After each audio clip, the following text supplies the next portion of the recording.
X की जो value होगी वो होगी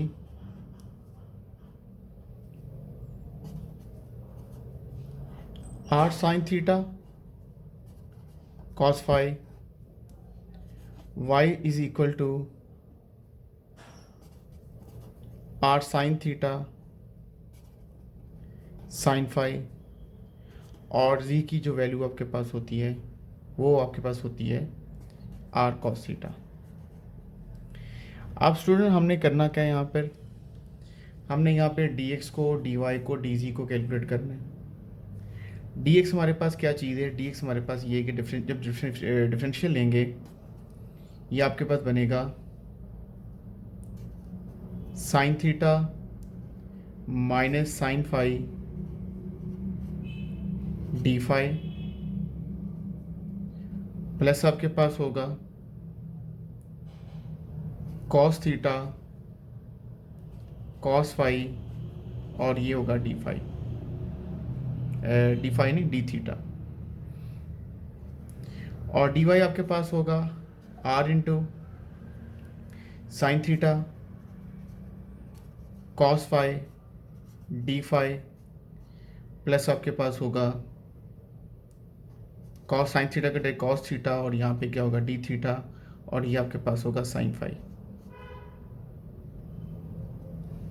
और डी जी की जो वैल्यू आपके पास होगी वो आपके पास होगी minus R sine theta d theta. अब स्टूडेंट्स हमने करना क्या है, d x square, d y square, d z square, हमने तीनों के स्क्वेयर को सम करना है, क्योंकि we have to calculate d x square plus d y square and d z square. तो स्टूडेंट ये वर्किंग में लिख चुका हूँ, d x square plus d y square plus d z square जो है ये आपके पास डी एक्स का स्क्वेयर है, ये आपके पास डी वाई का स्क्वेयर है, ये डी जी का स्क्वेयर है। जस्ट मैंने डी एक्स, डी वाई और डी जी की वैल्यू यहाँ कैलकुलेट की है। अब आपके सामने मैं इसकी कैलकुलेशन करूँगा। आर स्क्वेयर सब में आर स्क्वेयर आप कॉमन ले लें जितनी जल्दी हो सकता है, क्योंकि ये बहुत आगे आपकी वर्किंग बहुत ज़्यादा है, जितनी जल्दी हो सकता है कि आप इसको सिंप्लीफाई करें। जब आप स्क्वायर लेंगे तो क्या आपके पास बनेगा cos square theta cos square phi d theta square, उसके बाद आपके पास होगा plus sine square theta sine square phi d phi square, उसके बाद -2 फॉर्मूला का होगा वो होगा sine theta sine phi cos theta cos phi, और साथ में आएगा डी थीटा डी फाई। आप सेकंड जो डी वाई स्क्वायर की वैल्यू है इसको मैं सिंप्लीफाई करता हूँ, sine square theta cos square phi, और यहाँ पे होगा डी फाई स्क्वायर, फिर स्टूडेंट होगा cos square theta sine square phi, और ये होगा डी थीटा स्क्वायर हो आपके पास हो जाएगा। फिर होगा 2 sine theta sine phi cos theta cos phi d theta d phi. Again आपके पास जो लास्ट टर्म होगी डी जी स्क्वायर की आर स्क्वायर पहले कॉमन लिया जा चुका है, sine square theta d theta square, मैंने स्क्वायर जो है वो एक्सपेंड कर चुका हूँ, डी एक्स स्क्वायर को, डी वाई स्क्वायर को, डी जी स्क्वायर को, और देन अब हमने कुछ सिंप्लीफिकेशन करनी है, जो कैंसिलेशन होती है वो कैंसिलेशन करेंगे। स्टूडेंट ये टर्म और ये टर्म तो आपस में कैंसिल हो जाएगी, ठीक है। अब हम करेंगे क्या, सबसे पहले हम ऐसा करते हैं कि डी थीटा स्क्वायर वाली टर्म को, दो टर्म डी थीटा स्क्वायर की हैं, पहले हम इसको रीराइट करेंगे कॉमन लेके आर स्क्वायर, जब डी थीटा स्क्वायर भी कॉमन निकले, और देखिए और क्या कॉमन निकलता है, एक तो यहाँ पे कॉस के थीटा है और ये कॉस के थीटा भी कॉमन है आपके पास, तो यहाँ पे कॉस के थीटा भी कॉमन लें। जब ये आप कॉमन ले लेंगे, कॉस के थीटा भी कॉमन ले लेंगे, डी थीटा स्केयर भी कॉमन ले लेंगे, तो रह क्या जाएगा cos square phi plus sine square phi, और ये आपको पता आइडेंटिटी है, ये 1 के इक्वल है। इसके बाद स्टूडेंट हम करेंगे क्या, साइंस के थीटा कॉस के फाई, ये भी साइंस के थीटा ये भी साइंस के थीटा है, कॉमन लेंगे। तो ये देखिए हमने क्या किया, साइंस के थीटा और डी फाई स्केयर कॉमन लिया, और ब्रैकेट्स में क्या रह जाएगा, साइंस के फाई प्लस कॉस के फाई। और इसके बाद स्टूडेंट जो लास्ट टर्म आपके बची है वो आपके पास है, ये मज़ीद सिंप्लीफाई होगा, साइंस के थीटा डी थीटा स्केयर। ये आइडेंटिटी है, ये 1 के इक्वल है, ये आइडेंटिटी है, ये 1 के इक्वल है। तो स्टूडेंट ये बनेगा आर स्केयर इंटू कॉस के theta d theta square plus science के थीटा डी फाई स्केयर, और प्लस क्या होगा साइंस के थीटा डी थीटा स्केयर। और अगेन दोबारा ये डायरेक्ट वर्किंग में आपको कर दूंगा, फिर दोबारा डी थीटा स्केयर कॉमन लेंगे तो कॉस के थीटा प्लस साइंस के थीटा 1 होगा। तो लास्ट जो सिंप्लीफिकेशन होगी वो होगी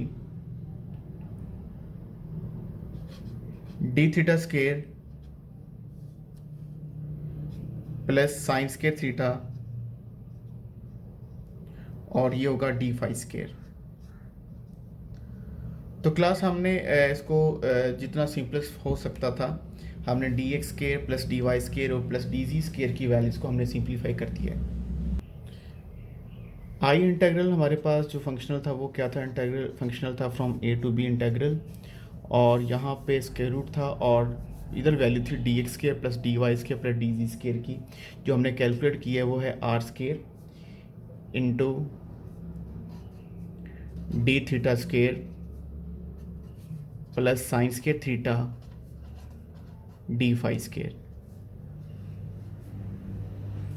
इसके बाद फर्दर आप जो चीज़ कॉमन निकलती है इसको कॉमन लें, आर स्केयर तो कॉमन निकल के यहाँ पे आ जाएगा, और डी थीटा स्केयर से हम डिवाइड कर देते हैं, तो ये होगा square root of 1 plus science के theta d phi over d theta whole square, और यहाँ पे आपके पास क्या होगा डी थीटा होगा। मज़ीद आगे चलते हैं, आर होगा integral from A to b the square root of 1 plus science के थीटा, और ये आपके पास हो जाएगा 5 प्राइम स्क्वायर डी थीटा। देखिए स्टूडेंट्स, मैं अब रिलेट करूँगा आपको इसको फर्स्ट आर्ले लैग्रांज इक्वेशन से। फर्स्ट आर्ले लैग्रांज इक्वेशन में आपके पास होता था फंक्शन जो होता था वो होता था एक्स में, वाई में और वाई प्राइम में, और वाई प्राइम डेरिवेटिव होता था वाई का विद रिस्पेक्ट टू एक्स। ये भी आपको पता होना चाहिए, y prime is equal to d y over d x. तब आपकी आर्ले लैग्रांज इक्वेशन होती थी partial f over partial y minus d over d x partial f over partial y prime is equal to 0। ये reference देना ज़रूरी है, then आप इसको समझ जाएंगे। अब यहाँ पे नोट कीजिएगा, अब यहाँ पे फंक्शन क्या है, देखिए फाई डैश किसके रिस्पेक्ट डेरिवेटिव है, थीटा के रिस्पेक्ट, तो वाई डैश किसके रिस्पेक्ट डेरिवेटिव था, वाई का एक्स के रिस्पेक्ट। तो यहाँ पे जो एफ है किसके इक्वल है, एफ इक्वल है, पहले यहाँ पे लिखेंगे थीटा, और यहाँ पे लिखेंगे फाई, और यहाँ पे लिखेंगे फाई प्राइम, और यहाँ पे फाई प्राइम जो है बेसिकली क्या है, d phi over d theta है। तो लिहाजा यहाँ पे जो आर्ले लैग्रांज इक्वेशन होगी वो होगी partial f over partial y. अब वाई की जगह पर यहाँ पर क्या आ रहा है पार्शियल फाई, और माइनस आपके पास क्या होगा डी ओवर डी एक्स। अब एक्स की जगह पर यहाँ पर क्या आ रहा है थीटा, तो यहाँ पर होगा डी ओवर डी थीटा, और यह होगा partial f over partial y prime की जगह पे क्या आएगा partial phi prime is equal to क्या होगा 0। देखिए अपने कितने मींस के पहले जो वेरिएबल्स 3 थे, एक्स भी था, वाई भी था, जेड भी था, तो आपको यहाँ पे समझ भी आ चुकी होगी कि आपको बेनिफिट क्या हुआ है जब आपने इसको स्फेरिकल पोलर कोऑर्डिनेट्स में कन्वर्ट किया है, तो आपकी आर्यन लैग्रांज इक्वेशन जो है बहुत ही सिंपलेस्ट फॉर्म आप यूज़ कर रहे हैं और आपका जो फंक्शनल है वो बहुत ही सिंपल हो चुका है। अब हमने क्या करना है, अब हमने डिफरेंशियल इक्वेशन को सॉल्व करना है। अब जो एफ आपके पास है वो बेसिकली क्या है, वो आपके पास है 1 प्लस साइंस के थीटा 5 प्राइम स्क्वेयर। तो partial phi over partial f और पार्शल फाई आपके पास क्या होगा। आप नोट करें कि ये इंडिपेंडेंट ऑफ फाई है, इसमें फाई मौजूद नहीं है। यहाँ पे partial f over partial phi जो होगा वो आपके पास ज़ीरो हो जाएगा, तो ये टर्म तो वैनिश कर जाएगी। आप पार्शल एफ और सिर्फ पार्शल एफ और पार्शल फाई प्राइम अपने कैलकुलेट करना है, क्योंकि अगर मैं इसको पहले देख लेता तो मैं ये देखता कि ये तो इंडिपेंडेंट फाई है, और जब इंडिपेंडेंट फाई है ये ज़ीरो हो जाएगा और नेगेटिव कैंसिल हो जाएगा। और जब इंटीग्रेट इसको करेंगे तो आपने जो आर्यन लैग्रांज इक्वेशन इस्तेमाल करनी है, बजाय इसके आप कौन सी इस्तेमाल करेंगे, partial f over partial phi prime is equal to some constant A ले रहा हूँ। ये आपको पता है ये केस ए से जनरेट होती थी जब आपका फंक्शन इंडिपेंडेंट ऑफ वाई होता था। अब आपका फंक्शन जो है वो इंडिपेंडेंट ऑफ क्या है, आपका फंक्शन इंडिपेंडेंट ऑफ फाई है। तो पार्शल एफ और पार्शल फाई कैलकुलेट करते हैं student. Partial f over partial phi prime sorry, तो स्क्वायर रूट तो आप लेंगे 1 ओवर क्या होगा 2, स्क्वायर रूट आपके पास होगा 1 plus sine square theta 5 prime square, और न्यूमिनेटर में 1 का डेरिवेटिव 0 होगा, ये कांस्टेंट रीड होगा, तो यहाँ पर क्या आ जाएगा साइन स्क्वायर थीटा, और 5 प्राइम स्क्वायर का डेरिवेटिव 5 प्राइम के लिहाज से क्या होगा 2, और यहाँ पर क्या होगा 5 प्राइम होगा, और ये आपस में क्या हो जाएगी, कैंसिलेशन हो जाएगी। अब हम डिफरेंशियल इक्वेशन जो हमने आर्यन लैग्रांज इक्वेशन है उसे वैल्यू पुट करेंगे। पार्शल एफ और पार्शल फाई तो ज़ीरो हो गया, ये पहले चुके कर चुके हैं हम सॉरी। पार्शल एफ और पार्शल फाई प्राइम की वैल्यू क्या आई है, पार्शल एफ और पार्शल वाई फाइव की वैल्यू आपके पास आई है, इसको ना यूज़ करें। वो वैल्यू आपके पास आई है साइंस के थीटा और साथ में आई है 5 प्राइम। साइन इसके ऊपर अप्लाई नहीं हो रहा, तो लिहाजा आप ऐसा कि इसको ज़रा सेपरेट कर दें, और डिनोमिनेटर में क्या होगा square root of 1 plus science के थीटा, और यहाँ पर क्या आएगा 5 प्राइम स्क्वायर। ये ज़्यादा बेहतर है, अदरवाइज देखने वाला ये कह सकते हैं कि साइन 5 थीटा पे भी अप्लाई हो रहा है और 5 प्राइम पे भी अप्लाई हो रहा है, और ये आपके पास किसके इक्वल है, ए के इक्वल है। तो स्टूडेंट आपने पार्शल एफ और पार्शल 5 प्राइम की जगह पे पार्शल एफ और पार्शल 5 प्राइम की वैल्यू पुट कर दी है। अब आपने ये करना है कि 5 प्राइम को सेपरेट करना है, और 5 प्राइम को सेपरेट आप कैसे करेंगे, दोनों साइड पे आप स्क्वायर ले लें। जब स्क्वायर लेंगे आपके पास इसमें स्क्वायर रूट ख़त्म हो जाएगा, ये बनेगा साइन 4 थीटा, और ये बनेगा 5 प्राइम स्क्वायर, और ये होगा ए स्क्वायर। साथ ही में इसको तो लेके जाओ राइट साइड पे, ये बनेगा 1 प्लस क्या होगा 5 प्राइम स्क्वायर, और ये आपके पास होगा साइन स्क्वायर थीटा। अब 5 प्राइम वाली स्क्वायर वाली टर्म आप सेपरेट कर दें, तो 5 प्राइम स्क्वायर वाली टर्म सेपरेट आप करेंगे, 5 प्राइम स्क्वायर कॉमन भी ले लें, ये आपके बनेगा sine raise to 4 theta minus A square होगा, और यहाँ पर होगा sine square theta is equal to क्या होगा ए स्क्वायर। 5 प्राइम स्क्वायर आपके पास क्या होगा A square over sine raise to 4 theta minus A square sine square theta. इसके बाद आप ऐसा करें कि स्टूडेंट साइन स्क्वायर कॉमन ले लें,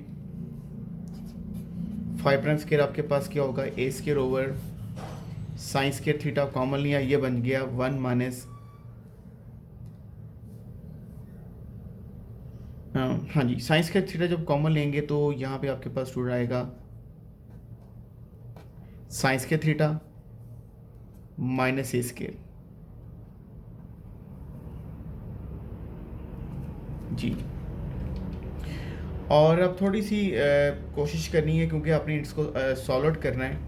यहाँ पे 5 प्राइम क्या होगा ए ओवर साइन थीटा, और यहाँ पे आपके पास होगा साइन स्क्वायर थीटा माइनस ए स्क्वायर, और 5 प्राइम आप सबको पता है कि 5 प्राइम आपके पास क्या होता है d phi over d theta, क्योंकि आपने ये कैलकुलेशन की हुई है। आप स्टूडेंट्स वेरिएबल सेपरेट करेंगे और बाद में देखेंगे कि हमें इंटीग्रेशन कैसे करना है हमने। तो डी थीटा डी फाई तो यहीं पे रहेगा, उसके बाद यहाँ पे होगा ए साइन थीटा साइंस के थीटा माइनस ए स्केयर, और यहाँ पे आपके पास आ जाएगा डी थीटा आ जाएगा। उसके बाद आप इंटीग्रेट कर लोगे। इंटीग्रेट करने के बाद यहाँ पे आपके पास आएगा फाई। कोई सिंप्लीफिकेशन है स्टूडेंट्स, साइन थीटा ए को यहाँ पे लिखें, साइन थीटा को न्यूमरेटर में ले आएँ, तो ये बन जाएगा आपके पास, बल्कि ऐसा आप ऐसा करें कि थोड़ी सी वर्किंग इसमें और करनी पड़ेगी, क्योंकि इस तरीके से इंटीग्रेशन की नहीं हो पाएगी। आप ऐसा करें कि ए को तो रहने दें न्यूमरेटर में, ये साइंस के थीटा भी कॉमन ले लें, तो ये आपके पास बन जाएगा साइंस के थीटा, और ये आपके पास हो जाएगा 1 माइनस ए स्केयर ओवर साइंस के थीटा। आप देखें दोनों एक ही फंक्शन में आ जाएंगे। फाइव आपके पास क्या होगा, A integral from A to B,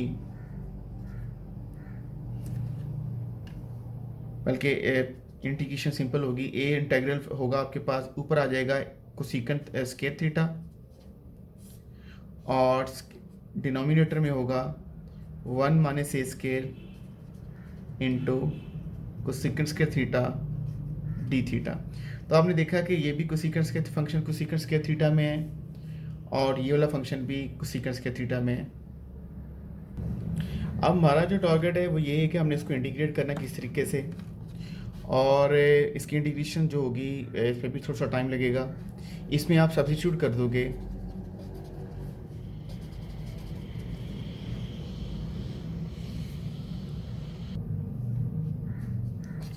कोटेजन theta is equal to, कोई भी आप नंबर ले लें, एक्स ना यूज़ कीजिएगा, वाई ना यूज़ कीजिएगा, जेड ना यूज़ कीजिएगा, और यहाँ पे आप टी ले लें, दोनों तो डिफरेंशियल अप्लाई करें, तो माइनस होगा cosecant square theta d theta is equal to आपके पास क्या होगा डी टी। ओके, अब हम इसी सारी वैल्यूज़ को सब्स्टिट्यूट करते हैं। यहाँ पर फाइव हमारे पास क्या है, ए इंटेग्रल, तो minus cosecant square d theta की जगह पर आपके पास क्या आ जाएगा डी टी, यानी कि ये आपके पास बन जाएगा माइनस डी टी ओवर आपके पास क्या होगा 1 माइनस ए स्क्वायर। आप कोसेकेंट स्क्वायर थीटा की जगह पर क्या आएगा, आप सबको पता है कि कोसेकेंट स्क्वायर थीटा आपके पास क्या होता है 1 प्लस टेंजेंट स्क्वायर थीटा होता है सीकेंट स्क्वायर थीटा, और 1 प्लस कॉट स्क्वायर थीटा आपके पास क्या होता है 1 प्लस कॉट स्क्वायर थीटा आपके पास होता है कोसेकेंट स्क्वायर थीटा। तो यहाँ पे कोसेकेंट स्क्वायर थीटा की जगह पर क्या आएगा, कोसेकेंट स्क्वायर थीटा की जगह पर आएगा 1 प्लस कॉट स्क्वायर, और कॉट आपके पास क्या टी, तो यहाँ पे आपके पास आ जाएगा 1 plus t square, this is equal to cosecant square theta. तो यहाँ पे आपके पास आ जाएगा 1 प्लस टी स्क्वायर, फाइव आपके पास किसके इक्वल है माइनस इंटीग्रल, और ये डी टी है कांस्टेंट टर्म। आप ऐसा करें सिंपल अलग कर लेते हैं, ये आपके पास बनेगा 1 माइनस ए स्क्वायर, ठीक है, और फिर क्या होगा माइनस ए स्क्वायर इंटू टी स्क्वायर, इसके रूट है। अब हमने स्टूडेंट्स कोशिश यही करनी है कि इसको किसी तरीके से हम इंटीग्रेट कर लें। तो जितना ये स्टूडेंट सिंपल होगा उतना ही इसको कैलकुलेट करना आसान होगा। शायद आप इसको इंटीग्रेट करें तो इससे ज़्यादा अच्छी वर्किंग कर लें। तो हम ऐसा करते हैं कि ये ए स्क्वायर कॉमन लेते हैं, फाइव हमारे पास क्या होगा, जब ए स्क्वायर डिनोमिनेटर से कॉमन लेंगे तो ये माइनस ए ओवर ए होगा, इंटेग्रल होगा डी टी, और ये स्क्वायर रूट होगा 1 minus A square over a square, और यहाँ पर रह जाएगा टी स्क्वायर, और इसके बाद ये आपके पास होगा माइनस इंटीग्रल क्या होगा d t 1 minus A square over a square. आप इसको अपनी आसानी के लिए करते हैं capital B square minus t square, और ये आपके पास क्या होगा 5। इसके बाद आपको पता है कि ए स्केयर माइनस एक्स स्केयर की जो इंटीग्रेशन होती है वो या तो आप साइन में कर सकते हैं या फिर किस में कर सकते हैं, कॉस में कर सकते हैं। मैं रिकॉल करने के लिए आपको एक छोटी सी कैलकुलेशन यहाँ पे कर देता हूँ कि इंटीग्रल अगर आपको मैं ये कहूँ कि ए स्केयर माइनस एक्स स्केयर को आपने इंटीग्रेट करना है एक्स के रिस्पेक्ट, तो आपके पास एक्स आपके पास क्या होगा, यहाँ पे आप कॉस थीटा ले लें, डी एक्स आपके पास क्या होगा, एक्स आप साइन भी ले सकते हैं, एक्स आप कॉस भी ले सकते हैं, एक्स आपके डी एक्स आपके पास क्या होगा minus sine theta d theta, और उसके बाद अब जब वैल्यू इसकी पुट करेंगे तो यहाँ पे आ जाएगा minus sine theta d theta, और ए स्केयर की जगह पर x equal to a cos theta होगा, सॉरी यहाँ पे होगा ए, यहाँ पर भी ए होगा, तो ये ए स्केयर माइनस क्या होगा ए स्केयर कॉस के थीटा, ये कैंसिल आउट हो जाएंगे, 1 माइनस कॉस के थीटा साइंस के थीटा, स्क्वायर रूट लेंगे साइन थीटा, कैंसिलेशन के बाद सिर्फ क्या बचेगा -1 डी थीटा, और इसका रिजल्ट आ जाएगा थीटा, और थीटा की जगह पर आ जाएगा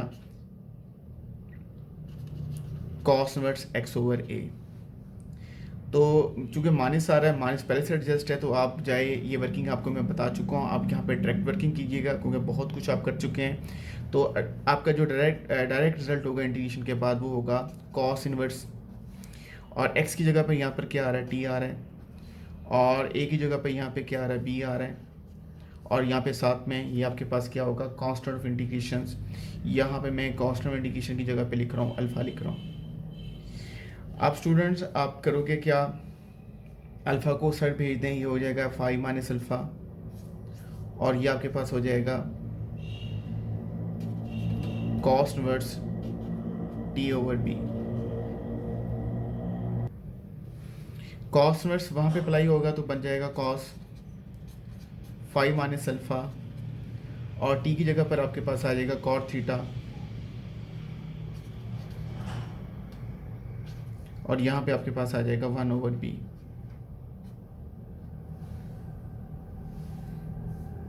अब आप ये करें कि इसको एक्सपेंड कर लें, ये बनेगा कॉस 5 माइनस कॉस अल्फ़ा,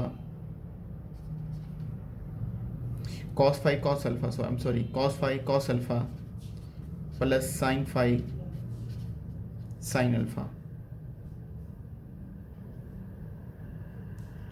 और इक्वल टू होगा 1 ओवर बी, और ये बनेगा cos theta over sine theta. इसके बाद आप साइन थीटा से मल्टीप्लाई कर दें, साथ में आर से मल्टीप्लाई कर दें। दो काम करूँगा, साइन थीटा को शिफ्ट कर दूंगा और साथ में आर से मल्टीप्लाई करूँगा, ये बनेगा आर जिसे मैंने मल्टीप्लाई किया है sine theta cos 5 sine theta cos 5, और साथ में क्या आ रहा है cos alpha, r sine theta sine 5, साथ में क्या आ रहा है साइन अल्फ़ा, और ये आपके पास क्या आ रहा है 1 over b r cos theta. Student जब हमने ये काम स्टार्ट किया था तो आपको याद होगा कि हमने आर साइन थीटा कॉस 5 की जगह पे एक्स लिया था, तो आपके पास ये एक्स हो जाएगा, एक्स की वैल्यू है, और साथ में कॉस अल्फ़ा है, अल्फ़ा आपके पास कांस्टेंट है, कॉस अप्लाई करेंगे तो आपको पता है कोई कांस्टेंट आ जाएगा, तो मैं कॉस अल्फ़ा की जगह पे लिख रहा हूँ ए, तो ये आपके पास बन जाएगा ए एक्स। उसके बाद आर साइन अल्फ़ा साइन 5 की जगह पर क्या आएगा वाई, और साइन अल्फ़ा आपके उसको आप बी कहते हैं, ये बन जाएगा A X plus B Y. R cos theta को आप ये आपके पास जी था, और 1 ओवर बी को आप कह दें माइनस सी, तो यहाँ के सी हो जाएगा, और ये आपके पास जी इज इक्वल टू आपके पास क्या 0। तो आपने नोट किया कि ये बेसिकली क्या है इक्वेशन ऑफ प्लेन है। तो हम आप कंक्लूजन देते हैं कि हमारा जो हमने जो कैलकुलेट किया जियोडेसिक वो बेसिकली क्या चीज़ है। यहाँ पे हम कंक्लूजन देंगे A X plus B Y plus C जी इज इक्वल टू 0 इस equation of plane passing through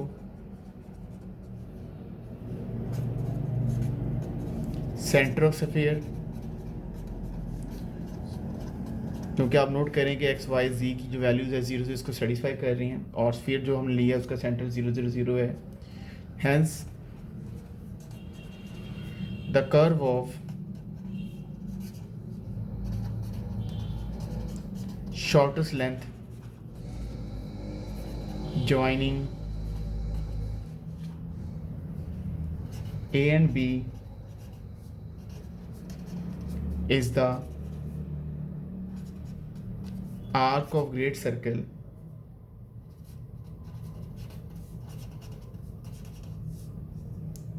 through A and B। अब क्लास जो आखिरी चीज़ है असल में वही अंडरस्टैंड करने वाली चीज़ है कि इसकी पूरी स्टेटमेंट का मतलब क्या है। पूरी स्टेटमेंट का मतलब ये है कि स्टूडेंट, अगर आपके पास ये एक सफ़ियर हो, इसको मैं एक्स कह देता हूँ, इसको वाई कहता हूँ, इसको सी कहता हूँ। अगर आपके पास ये पूरा सफ़ियर है, क्लास इसमें अगर मैं 2 पॉइंट लेता हूँ, जैसे कि हमने लिया था 2 पॉइंट, एक पॉइंट मेरे पास ए था और दूसरा पॉइंट मेरे पास क्या था, बी था। ये आपके पास एक सफ़ियर के ऊपर 2 पॉइंट्स ए एंड बी हैं। अगर हम इस 2 पॉइंट के दरमियान शॉर्टर डिस्टेंस हम फाइंड करना चाहते हैं, तो बेसिकली हो क्या हमें इसको कट करना पड़ेगा बिल्कुल सेंटर ऑफ सफ़ियर से। अब जब बिल्कुल सेंटर ऑफ स्फीयर से, आप याद रखिएगा, जब भी आप किसी चीज़ को बिल्कुल सेंटर से, कोई भी आप अपने माइंड में लें, फुटबॉल ले लें, अगर आप लोग ये कहते हैं कि अगर किसी फुटबॉल है, उसके ऊपर 2 पॉइंट्स पड़े हुए हैं ए और बी, और आप ये चाहते हैं कि इसके दरमियान आपको शॉर्टर डिस्टेंस मिले, तो इसके लिए आप क्या करेंगे, आप इसको कट करेंगे to a arc of great circle. और जब जैसे ही कट करेंगे, ये बिल्कुल क्या करेगा, ये बिल्कुल सफ़ियर के सेंटर से गुजरेगा। और इसका मतलब ये है कि ये आपके पास क्या इक्वेशन ऑफ प्लेन है, और इक्वेशन ऑफ प्लेन पास हो रही through the centre of sphere से। So hence the curve of shortest length between joining A and B is a arc of great circle. तो इसका मतलब है curve of shorter length basically क्या होगी, वो आर्क ऑफ ग्रेट सर्कल होगी, और वो कहाँ से गुजर रही है, through point A and B.